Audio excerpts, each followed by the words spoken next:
السلام علیکم ناظرین، آپ دیکھ رہے ہیں T M news T V. پیش خدمت ہے پروگرام شب و روز ڈاکٹر کے ایس بٹالوی کے ساتھ۔ ہوتا ہے شب و روز تماشا میرے آگے، کرتے ہیں شب و روز میں شب و روز کی باتیں۔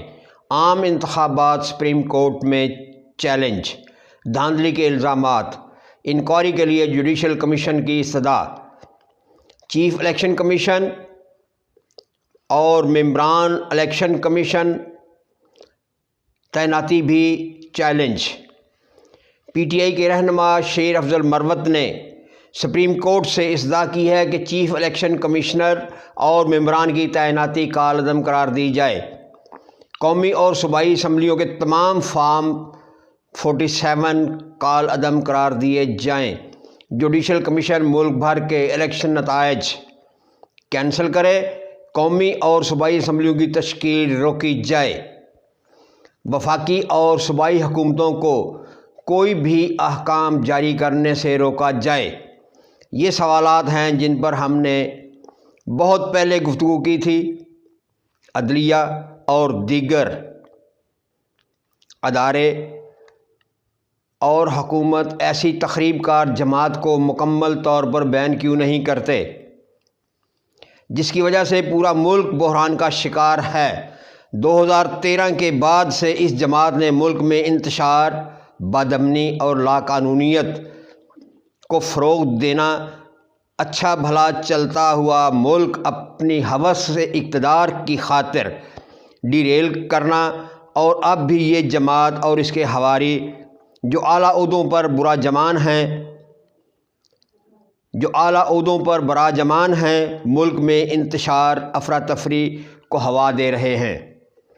ان کی لوگوں کی نظر میں یہ بڑے محب وطن بن رہے ہیں۔ ہم یہ کہتے ہیں اگر یہ محب وطن ہیں تو ملک میں موجود اکثریتی پارٹی یا حکومتی اتحادی پارٹی کے ساتھ بھرپور تعاون کرتے ہوئے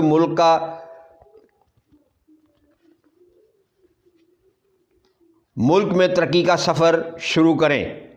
حکومت تو آنی جانی ہے، لیکن ملکی وقار و عزت سب سے اہم ہے، اور ہمیں ذاتی انا کے خول سے باہر نکل کر عزت و وقار کی تعمیر نو کرتے ہوئے ایمان، اتحاد اور تنظیم کے پیغام کو اپنانا ہوگا۔ یہ قائد اعظم محمد علی جناح کا یہ فرمان تھا، ایمان، اتحاد اور تنظیم۔ اب میرا یہ سوال ہے تمام حکمران جماعتوں سے، تمام سیاسی جماعتوں سے، ہم قائد اعظم کے گن تو گاتے ہیں صرف اپنے اقتدار حفظ کے لیے، گن تو گاتے ہیں صرف عوام کو بہکانے کے لیے، گمراہ کرنے کے لیے۔ آج تک ہم نے قائد اعظم کے کون سے فرمودات پر عمل کیا؟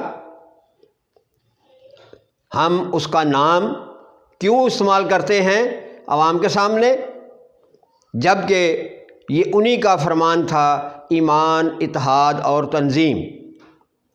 اپنے اپنے گریبانوں میں جھانک کر دیکھیں، انہوں نے ایمان پہ کہاں تک عمل کیا، اتحاد پر کہاں تک عمل کیا، اور تنظیم کتنی مضبوط ہے۔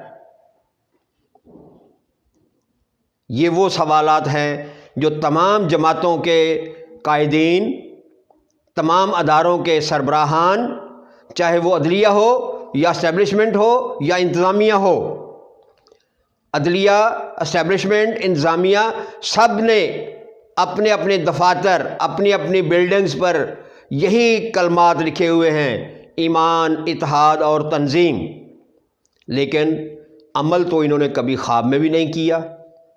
کیوں نہیں کیا؟ کس لیے یہ الفاظ لکھے ہوئے ہیں؟ غور کریں اس پہ۔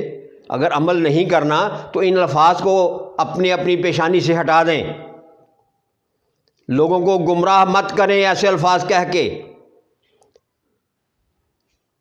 حقیقت میں یہ لوگ عوام کو نہیں، خود کو گمراہ کر رہے ہیں۔ ان کی نظر میں عوام کی کوئی اہمیت نہیں، ان کو صرف اقتدار چاہیے۔ بائی ہک اور بائی کروک۔ سوال یہ ہے کہ عوام کو کب تک یہ بیوقوف بنائیں گے اور عوام کب تک بیوقوف بنتے رہیں گے؟ یہی پی ٹی آئی جس کے بانی عمران خان ہیں، ان کا ہمیشہ یہی جملہ رہا ہے، کسی کو این آر او نہیں دوں گا، ان چوروں سے سب کچھ نکلواؤں گا۔ اب موصوف خود اسی کیٹیگری میں مجرم بن کر جیل میں بند ہیں۔ چوری کے الزامات، کرپشن کے الزامات، اب یہ الزامات نہیں ہیں، حقیقت ہے، کیونکہ عدلیہ نے ان الزامات کو سچ کہا ہے، یہ سچ ثابت ہوئے ہیں، اور جب الزامات سچ ثابت ہو جائیں تو بندہ ملزم سے مجرم بن جاتا ہے، اور اب وہ مجرم ہے بانی پی ٹی آئی۔ نام کتنا بھلا ہے، تحریک انصاف۔ انصاف تو ان کے خواب میں بھی نہیں ہے۔ انصاف کے لیے انہوں نے عوام کو در در کا بھکاری بنا دیا، مہنگائی، کرپشن اور بے راہ روی کے دلدل میں ایسا ڈالا کہ عوام بھی وہاں سے باہر نکلیں تو نہیں نکلنا چاہیں تو نہیں نکل سکتے۔ مہنگائی، بے راہ روی کے اس دلدل سے عوام خود بھی چاہیں باہر نکلنا تو نہیں نکل سکتے، کیونکہ موصوف نے ایسی رنگینی، ایسی بےہودگی، ایسی فحاشی سرعام پھیلائی، media per پھیلائی۔ Hare P T I کا ورکر، چاہے وہ چھوٹا ورکر ہو چاہے بڑا ہو، وہ گالی کے علاوہ بات نہیں کرتا، الزام کے علاوہ بات نہیں کرتا، کسی جماعت پہ وہ اعتماد نہیں کرتا، سب کو وہ برا بھلا کہتا ہے سوائے پی ٹی آئی کے۔ پی ٹی آئی بھی تو اسی کیٹیگری میں ہے اس وقت، ان کے سربراہان، ان کے لیڈران اسی کیٹیگری میں پابند سلاسل ہیں۔ اب بھی عوام کو سمجھ نہ آئے تو اللہ ہی ان پہ رحم کرے۔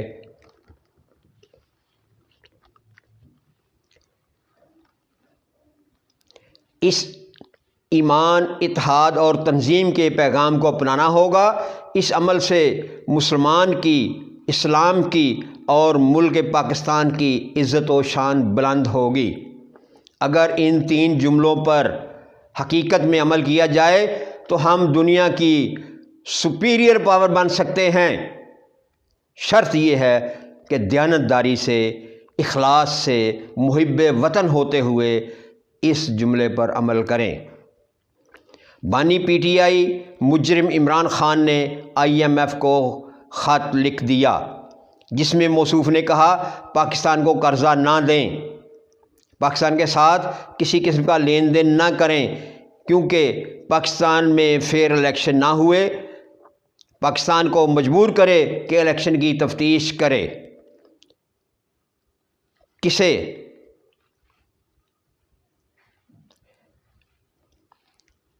الیکشن کی تفتیش کرنے کا کہے، جبکہ موصوف کو یہ معلوم نہیں کہ جو کچھ وہ کہہ رہے ہیں وہ کسی ملک کے اندرونی معاملات میں مداخلت کے برابر ہے۔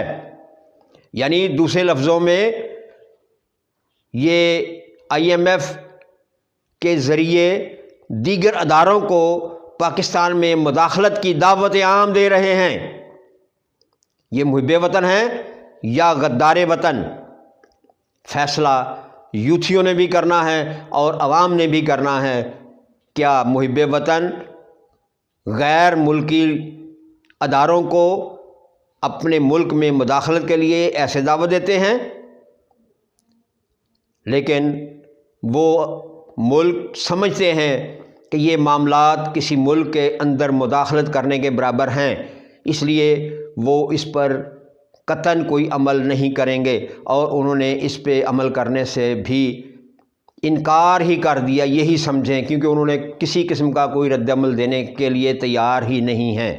یہ آئی ایم ایف سے الیکشن آڈٹ کرنے کا کہنا صاف صاف ملک دشمنی ہے۔ اس شخص نے ہمیشہ ملک دشمنی کی ہے، چاہے شکل کوئی بھی ہو۔ ان کا واضح اشارہ ہے، اگر ہم اقتدار میں نہیں تو کوئی تیسرا بھی ملک کو سنبھال کر چلنے نہ دیا جائے، کسی تیسرے کو بھی ملک سنبھال کر چلنے نہ دیا جائے اور نہ ہی ملک سنبھلنے پائے، اور اس مثال کی مانند نہ رہے بانس نہ بجے بانسری۔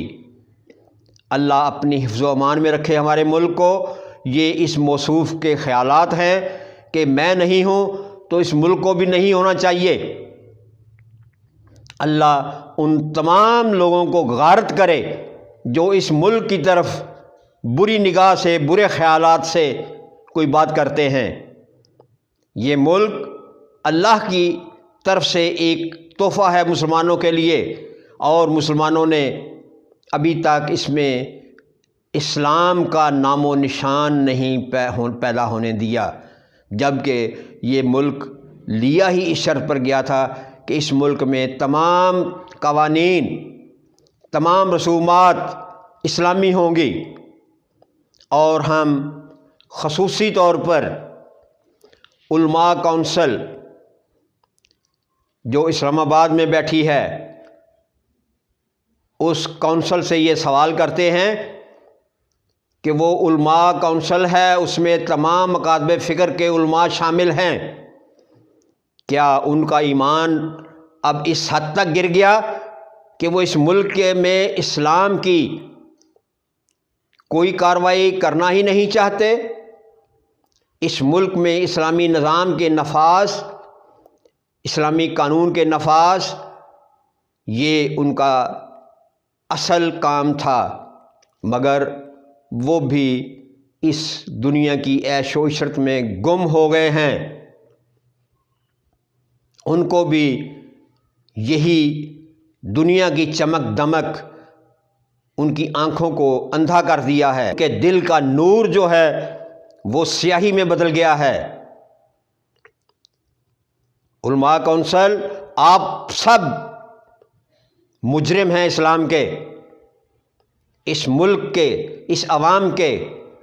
اگر آپ اسلامی قوانین، اسلامی روایات پر عمل نہیں کر سکتے تو یہ اسلامی کونسل میں کس لیے بیٹھے ہیں؟ استعفیٰ دیں، اسلامی کونسل کو ختم کریں۔ یہ مجہولین کی کونسل بنی ہوئی ہے، یہ علماء کی نہیں ہے۔ علماء تو علم رکھنے والے کو کہتے ہیں، اور جو علم رکھنے والا عمل نہ کرے وہ سب سے بڑا گنہگار ہے، اور یہ علماء اسلام کی نظر میں سب سے بڑے گنہگار ہیں۔ اب بھی وقت ہے، نئی حکومت آئی ہے، اس نئی حکومت کو مجبور کر دیں اسلامی قوانین اور اسلامی شعار اختیار کرنے پر۔ دیکھتے رہیں T M news T V. آئندہ پروگرام تک اجازت، اللہ نگہبان۔